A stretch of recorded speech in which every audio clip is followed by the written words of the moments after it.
അസ്സലാമു അലൈക്കും വറഹ്മത്തുള്ളാഹി വബറകാതുഹു. അൽഹംദുലില്ലാ. അല്ലാഹുമ്മ സ്വല്ലി അലാ സയ്യിദിന മുഹമ്മദിൻ വഅലാ ആലി സയ്യിദിന മുഹമ്മദ്. ഏറ്റവും സ്നേഹാദരവോടെ നിറഞ്ഞ എഫ്സോൺ ബിസിനസ് സംരംഭത്തിൻ്റെ ഡയറക്ടർ ബഹുമാന്യനായ സുഹൃത്ത് നൗഫൽ ഫൈലി, അതുപോലെ തന്നെ വേദിയിൽ ഉപവിഷ്ടരായിട്ടുള്ള സയ്യിദന്മാർ, മറ്റു അതിഥികൾ, എൻ്റെ ശബ്ദം ശ്രവിച്ചുകൊണ്ടിരിക്കുന്ന ഈ ബിസിനസ് കുടുംബത്തിലെ സ്നേഹനിധികളായ കാരണവന്മാർ, ജ്യേഷ്ഠാനുജ സുഹൃത്തുക്കൾ, ഉസ്താദുമാർ, സഹോദരിമാർ, ഇവിടെ അനസ് മുസ്ലിയാരും അതുപോലെ തന്നെ നൗഫൽ ഫൈലയും ഒക്കെ സംസാരിച്ചപ്പോൾ എഫ്സോണിൻ്റെ തുടക്കവും അതിൻ്റെ പുരോഗതിയെക്കുറിച്ചും ഭാവി പദ്ധതികളെക്കുറിച്ചുമൊക്കെ അല്പം നമ്മോട് സൂചിപ്പിച്ചു. ഇനി ബഹുമാന്യനായ ഫൈസി ഉസ്താദ് ചെയർമാൻ ഇവിടെ അത് അവതരിപ്പിക്കാനിരിക്കുകയാണ്.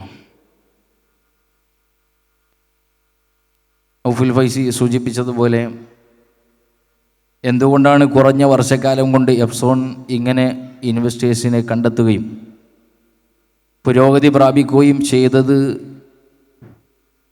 എന്നതിന് പല രീതിയിൽ നമുക്ക് ഉത്തരങ്ങൾ കണ്ടെത്താനാവും.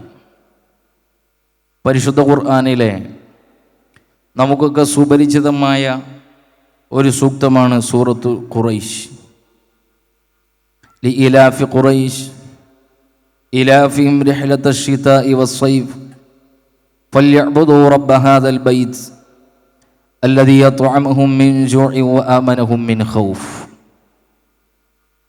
അവിടെ പരിശുദ്ധ ഖുർആനിൽ പരാമർശിക്കുന്നത് ഖുറൈശ് ഗോത്രത്തെ ശൈത്യകാലത്തെ യമൻ യാത്രയും ഉഷ്ണകാലത്തെ സിറിയൻ യാത്രയുമായി കൂട്ടിയിണക്കിയതിനാൽ ഈ കഅബയുടെ നാഥനെ താങ്കളുടെ വിശപ്പിന് ഭക്ഷണവും ഭയത്തിനു പകരം ശാന്തിയും നൽകിയവനെ അവൻ ആരാധിച്ചു കൊള്ളട്ടെ. അള്ളാഹു അവർക്ക് ചെയ്തു കൊടുത്ത ഒരു അനുഗ്രഹത്തെ അള്ളാഹു എടുത്തു പറഞ്ഞുകൊണ്ട് ആ അനുഗ്രഹം അവർക്ക് ചെയ്തു കൊടുത്ത നാഥനായ അണ്ടകടാഹങ്ങളെ പോറ്റി പരിപാലിക്കുന്ന റബ്ബിനെ അവർ ആരാധിക്കട്ടെ എന്നാണ്. മക്കയിലെ ഖുറൈശികൾ തണുപ്പ് കാലത്ത് യമനിലേക്കാണ് അതിശൈത്യം മൂലം ആ സീസണിൽ സിറിയൻ യാത്ര അതീവ ദുഷ്കരമായതുകൊണ്ട് കച്ചവട യാത്രകൾ നടത്താറുള്ളത്. ഉഷ്ണകാലത്ത് സിറിയയിലേക്കും അവർ കച്ചവട യാത്ര നടത്തും. ഉപദ്വീപിലാകമാനം കൊള്ളയും കവർച്ചയും പിടിച്ചുപറിയും അക്രമങ്ങളും വ്യാപകമായിരുന്ന ഒരു കാലഘട്ടത്തിൽ മക്കയിൽ നിന്ന് പുറപ്പെടുന്ന ഇവരെ ആരും ആക്രമിക്കില്ല. കാരണം അവർ കഅബയുടെ ആളുകളാണ്, കഅബയുടെ സ്വഹബീങ്ങളാണ്. അതുകൊണ്ട് അവരെ നമ്മൾ ആക്രമിച്ചുകൂടാ എന്ന് ആ ശത്രുക്കളുടെ കൊള്ളസംഘത്തിൻ്റെ ഹൃദയത്തിൽ അവരോടൊരു ഇണക്കം പടച്ച റബ്ബ് കൊടുത്തു, അവർക്കൊരു സംരക്ഷണം നൽകി. ഞാനിത് സൂചിപ്പിച്ചത് പുതിയ കാലത്ത് ബിസിനസ്സുകൾ ഏറെയുണ്ട്. ബിസിനസ്സുകൾ എന്നത് മുസ്ലിം വിശ്വാസിയെ സംബന്ധിച്ചിടത്തോളം അന്യമല്ല. അതിനെ അള്ളാഹു പ്രോത്സാഹിപ്പിക്കുന്നു എന്നത്, പരിശുദ്ധ ദീൻ പ്രോത്സാഹിപ്പിക്കുന്നു എന്നതിൻ്റെ ഒരു ഉദാഹരണമാണ് അള്ളാഹു അവർക്ക് സമ്പാദിക്കാനുള്ള ഒരിടം, ഒരു വഴി അവർക്ക് എത്തിച്ചു കൊടുത്തതിനാൽ ആ റബ്ബിനെ നിങ്ങൾ ആരാധിക്കുക എന്ന് പടച്ച റബ്ബ് പറഞ്ഞതിൻ്റെ അർത്ഥം അത് അള്ളാഹു കൊടുത്ത വലിയ അനുഗ്രഹമാണ്. ചുറ്റിലും മ്ലേച്ഛമായ നമ്മുടെ ഒരു പ്രശ്നം, നമ്മൾ പ്രശ്നങ്ങൾ അവതരിപ്പിക്കുന്നു, പക്ഷേ സൊല്യൂഷൻ ഒരിക്കലും നമ്മൾ അവതരിപ്പിക്കാറില്ല. പലപ്പോഴും പ്രശ്നങ്ങൾ ഇങ്ങനെ പറയും, അത് പ്രശ്നമാണ്, അതിൽ ഇൻവെസ്റ്റ് ചെയ്താൽ പ്രശ്നമാണ്, ആഡംബര വിവാഹങ്ങൾ പ്രശ്നമാണ്, വിവാഹ തലേന്നുള്ള ഗാനമേളകളും അതുപോലെ തന്നെ ആഭാസങ്ങളും പ്രശ്നമാണ് എന്ന് നമ്മൾ നിരന്തരമായി പ്രസംഗിച്ചു കൊണ്ടിരിക്കുന്നു. ഉലാ തഅ്കുലു റിബ, നിങ്ങൾ പലിശ തിന്നരുത് എന്ന് നമ്മൾ നിരന്തരമായി പ്രസംഗിച്ചു കൊണ്ടിരിക്കുന്നു. പക്ഷേ എന്ത് ചെയ്യണം? നമ്മൾ സമ്പാദിക്കാൻ എന്തുണ്ട് വഴി? കല്യാണത്തലേന്ന് ഫാമിലി ഒരുമിച്ച് കൂടുമ്പോൾ, കുട്ടികളും ചെറുപ്പക്കാരികളുമൊക്കെ ഒരുമിച്ച് കൂടുമ്പോൾ അവർക്കൊരു എൻ്റർടൈൻമെൻ്റ് എന്ന നിലക്ക്, അതല്ലെങ്കിൽ അവർക്കൊരു രസം എന്ന നിലയ്ക്ക് നമ്മൾ എന്ത് ചെയ്യണം, എന്ത് ചെയ്യാൻ പാടില്ല എന്നതിനപ്പുറം എന്ത് ചെയ്യണം എന്ന് നമ്മൾ പലപ്പോഴും അവതരിപ്പിക്കാറില്ല. സൊല്യൂഷൻ, ആ ഒരു സൊല്യൂഷനാണ് എഫ്സോൺ എന്ന് പറയുന്ന ഈ പദ്ധതിയിലൂടെ ഇവർ ഈ സമൂഹത്തിന് മുമ്പിൽ അവതരിപ്പിച്ചത് എന്നാണ് ഞാൻ മനസ്സിലാക്കുന്നത്. കാരണം ഇത് കോടികൾ ഇൻവെസ്റ്റ് ചെയ്യുന്ന ആളുകൾക്കുള്ളതല്ല. ഇത് ലക്ഷങ്ങൾ ഇൻവെസ്റ്റ് ചെയ്ത് ബിസിനസ് സാമ്രാജ്യങ്ങൾ കെട്ടിപ്പൊക്കി അതുകൊണ്ട് വലിയ വലിയ സ്വപ്നങ്ങൾ കാണുന്നവർക്കല്ല.